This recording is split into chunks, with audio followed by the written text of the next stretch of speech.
e hoje nós vamos trazer aí para vocês mais um vídeo apresentando uma empresa muito interessante. E essa é uma empresa que atua no ramo de serviços industriais.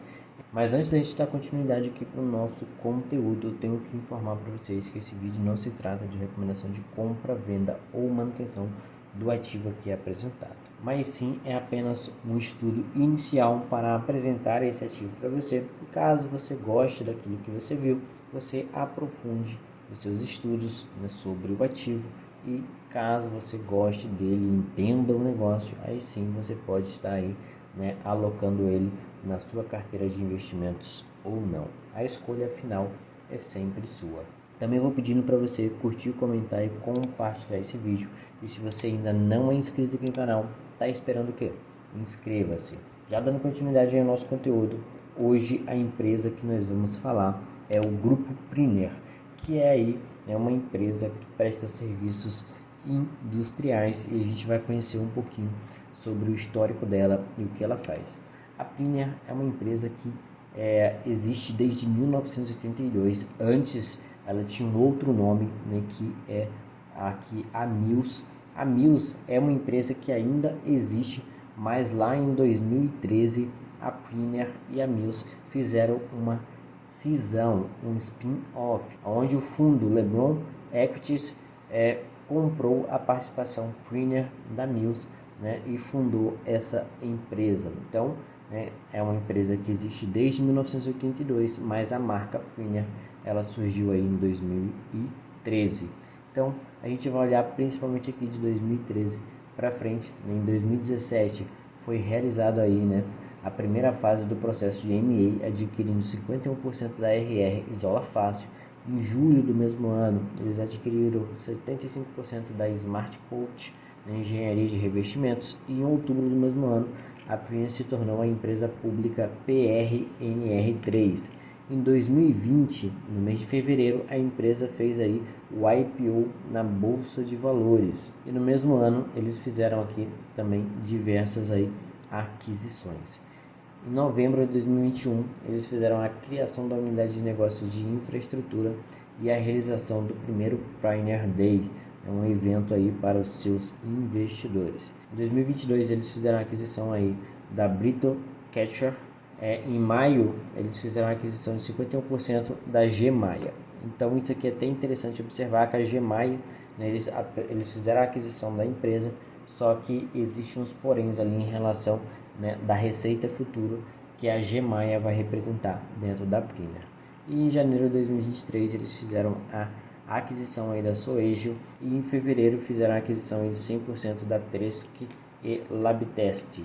Então a gente vê que é uma empresa que desde 2013, quando fez a cisão aí da Mills, é uma empresa que vem realizando diversas aquisições em diferentes braços de atuação dentro do setor aonde ela está colocada. Então isso é interessante, mostra que a empresa tem uma gestão super ativa e que essa gestão está buscando trazer uma melhora cada vez mais, né, para os números da empresa e também, né, na participação da empresa dentro ali do mercado em que ela atua.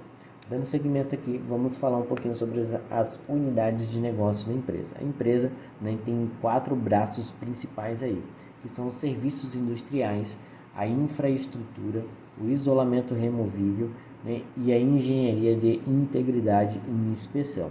Então a gente vê aqui que são diversas empresas, né, sobre o controle do Grupo Priner, e a gente vai entender um pouco mais, né, o que é cada um desses braços, olhando de forma aberta as unidades de negócio. Primeiro temos aqui a parte de acesso, né, levando as equipes de manutenção para locais onde as atividades precisam ser realizadas. Basicamente aqui, né, eles fazem o serviço de montagem de andaimes para que seja possível realizar aí, né, os serviços em locais de grandes altitudes. Também tem a parte de pintura industrial, protegendo os ativos industriais dos efeitos da corrosão.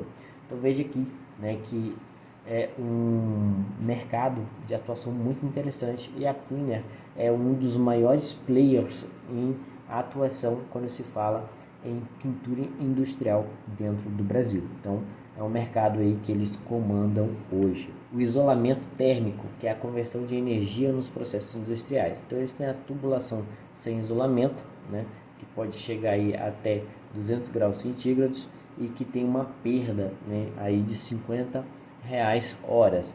Já a tubulação com isolamento, né, podem chegar ali a 50 graus centígrados e no máximo o que eles têm perdido é de R$ 10 por hora. Então é um serviço que eles levam para as empresas, para que as empresas possam ter aí uma menor perca durante o seu processo, né, industrial. Isso aí bem interessante. Dando sequência aqui, né, vamos falar no refratário, que é protegendo a estrutura dos fornos das altas temperaturas e chamas. O habitat, que é algo bem interessante deles, né, que viabiliza aí manutenções com uso de trabalho a quente em unidades industriais. Depois eles têm a recuperação e reforço estrutural. Primer Deck, né, que é o acesso para recuperação e reforço estrutural em área marinha.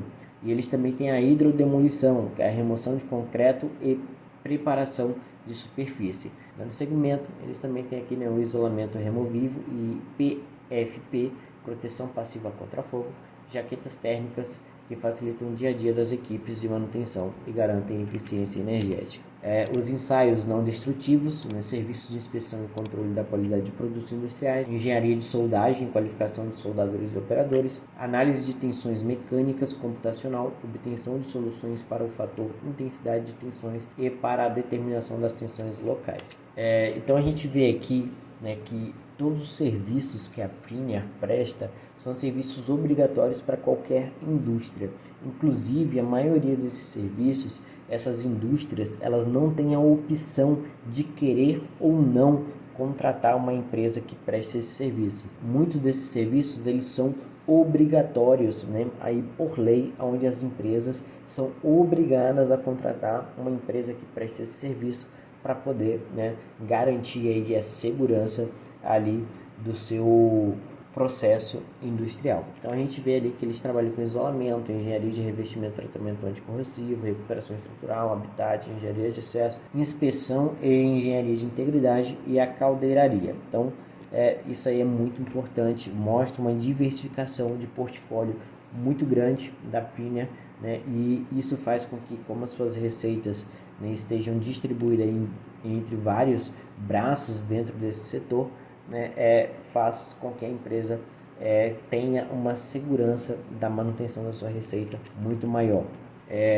Em relação, né, à barreira de entrada de outras empresas nesse negócio. Normalmente, né, serviços industriais necessitam que você tenha aí algumas certificações. Então, algumas certificações que eles têm, que, por exemplo, como o ISO 9001, a MPP, que é o QP1, Field Application, ISO 9001 aqui de novo, ISO 14001, Chip Approval, né, ISO 45001, o ABS. Então, tudo isso aqui, né, são aí qualificações que a empresa consegue, né, tem aqui as premiações que eles vão conseguir ao longo do tempo. E qualquer outra empresa que esteja entrando nesse setor, né, vai ter uma dificuldade muito grande, né, de bater de frente com empresas como a Priner, por exemplo, devido a essas barreiras de entrada, porque normalmente uma indústria vai preferir contratar alguém que já tem a expertise, né, em entregar aquele serviço, que já tem certificações, que já tem premiações, do que contratar uma empresa recém-chegada nesse mercado. Então, né, essa experiência que a Priner tem ao longo do tempo dá uma vantagem competitiva para ela muito grande, né, e cria aí uma barreira de entrada para novas empresas dentro desse setor. Outra coisa muito legal aqui em relação à barreira de entrada, né, é a sólida base de clientes em indústrias resilientes. Então, assim, aqui tem todos os clientes, né, da base de clientes da Priner, e alguns clientes aqui são bem conhecidos, né, e de setores muito interessantes. A gente tem setores aqui de óleo e gás, papel e celulose, petroquímica, química, mineração, e outros aqui. E a gente já vê logo de cara, né, alguns clientes muito interessantes aqui, inclusive, né, muitas dessas empresas aqui têm capital aberto aí na Bolsa de Valores, tanto aqui no Brasil quanto lá fora. Então a gente pode observar aqui, por exemplo, a PetroRio, a Petrobras, né, são grandes empresas aí do setor petroleiro, de óleo e gás aqui no Brasil. Temos também aqui em papel celulose a Suzano, a Klabin, que são empresas conhecidas que têm capital aberto aí na Bolsa de Valores. Aqui em petroquímica nós temos a Braskem, a Petrobras novamente, empresas conhecidas. Em química, a Unipar, que é uma empresa muito interessante aí do nosso mercado também, a Tronox, né, e a Bayer. Em mineração nós temos aqui a Vale, a Samarco, né, que são grandes empresas aí também.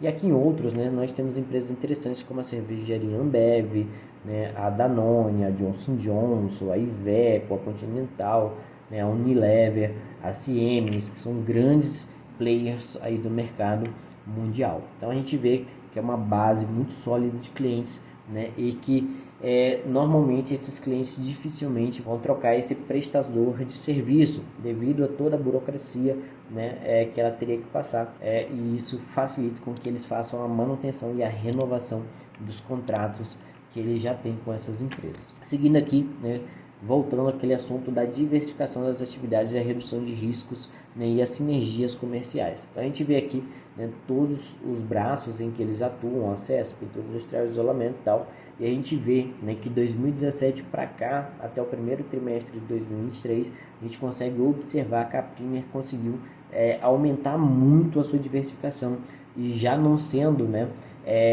tão dependente do braço de acesso que eles tinham, né, como a dependência lá em 2017. Basicamente em 2017, 75% da receita deles era de acesso, basicamente era ali a montagem de andaimes, aluguel de andaimes, entre outras situações relacionadas aí a essa parte de acesso. Só que a gente viu que isso veio diminuindo, chegando aqui a apenas 28% da receita, né? E o que aumentou bastante foi a pintura industrial, que era lá 13%, que hoje é 34% da receita, do mix de receita da empresa. O isolamento saiu de 9%, chegou a ser 21% aqui em 2021, mas agora no primeiro trimestre aí de 2023 está em 11%. Algo, né, que apareceu aqui em 2022, que até então não aparecia, era a recuperação estrutural, né, que em 2022 já apareceu com 17% e agora no primeiro trimestre de 2023, né, apareceu aqui com 13%. A caldeiraria, né, é algo que também não aparecia até 2018, começou a aparecer em 2019, né, vem mantendo aqui uma média mais ou menos ali de 3% e em 2023 está em 1%. Habitat também, né, era bem pequenininho, vem aqui numa linha mais ou menos de crescimento, deu uma diminuída em 2022, mas retomou agora para 3% em 2023. A engenharia não aparecia até 2019, começou a aparecer em 2020, né, e teve aqui um crescimento chegando a 7%. Então a gente vê que eles estão aumentando, né, esses braços de participação dentro desse mercado e aumentando aí o seu mix de receita. E isso é muito interessante porque reduz os riscos do portfólio da empresa. Seguindo aí para essa diversificação, vamos olhar isso, né, dentro da receita líquida por segmento. A empresa vem tendo um crescimento da receita líquida muito interessante, né? A gente vai ver lá no site análise de ações daqui a pouco, né, um histórico certinho, né, comparando ali o crescimento da receita líquida com o lucro líquido.